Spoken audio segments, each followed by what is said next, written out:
Hello दोस्तों, आपका स्वागत है आपके अपने YouTube channel the study hover में। आज हम जानेंगे सेंट टॉमे के युद्ध के बारे में। क्या है सेंट टॉमे का युद्ध? तो सेंट टॉमे का युद्ध है वो 1744 या 1746 में प्रारंभ हुआ। प्रथम कर्नाटक युद्ध को सेंट टॉमे के युद्ध के नाम से हम जानते हैं। किसको? प्रथम कर्नाटक। इसके कारण थे कि ऑस्ट्रिया का उत्तराधिकार का मामला था और कंपनियों द्वारा राजनीतिक वर्चस्व स्थापित करना भारत में। ठीक है। तात्कालिक कारण था कि एक अंग्रेज अधिकारी था जिसका नाम मेजर बार्नेट था। मेजर बार्नेट द्वारा क्या किया गया कि उसने बंगाल की खाड़ी में फ्रांसीसी जहाजों को घेर लिया। तो इससे क्या हुआ, जो फ्रांसीसी गवर्नर था डुप्ले वो क्रुद्ध हुआ। उसने कहा कि हम अंग्रेजों का इसका उत्तर देंगे, उसका मजा चखाएंगे कि हमारे जहाजों को क्यों घेरा।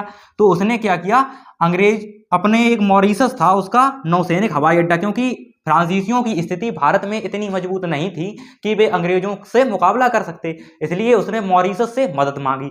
और जब मॉरिशस से मदद मांगी तो वहां से उसका नौसैनिक अड्डा था, वहां से एक जहाज आया, एक अधिकारी था लाबुटिनेस उसके नेतृत्व में, और उसने आते ही क्या किया, कर्नाटक राज्य के अंतर्गत मद्रास पड़ता था जो कि अंग्रेजी क्षेत्र था, और उस पर अधिकार कर लिया। जब उस पर अधिकार कर लिया तो ब्रिटिश भागे भागे कर्नाटक के नवाब के पास पहुंचे। कर्नाटक का नवाब उस टाइम कौन था? तो अनवरुद्दीन था। कौन था उस टाइम? अनवरुद्दीन। तो अनवरुद्दीन ने क्या किया, डुप्ले के पास संदेश भेजा, बोले मद्रास को खाली कर दो। ठीक है। तो डुप्ले ने मना कर दिया खाली करने से। तो अनवरुद्दीन ने समझा कि ये तो हमारे संप्रभुता पर सीधी चोट है, क्योंकि ब्रिटिश जो है वो हमारे राज्य में थे। ठीक है, हमारा दायित्व है ब्रिटिशर का सुरक्षा करना, लेकिन ये तो इसने तो उन पे मतलब अतिक्रमण कर दिया। ठीक। तो इस पे जब मना कर दिया डुप्ले ने, तो अनवरुद्दीन भाई साहब क्रोधित हो गए, और उसने क्या किया, अपने सेनापति, उनके सेनापति का नाम था महफूज खान, महफूज खान के नेतृत्व में 10,000 सैनिक भेजे। और उधर क्या किया, डुप्ले ने कैप्टन पैराडाइज, कैप्टन पैराडाइज के नेतृत्व में,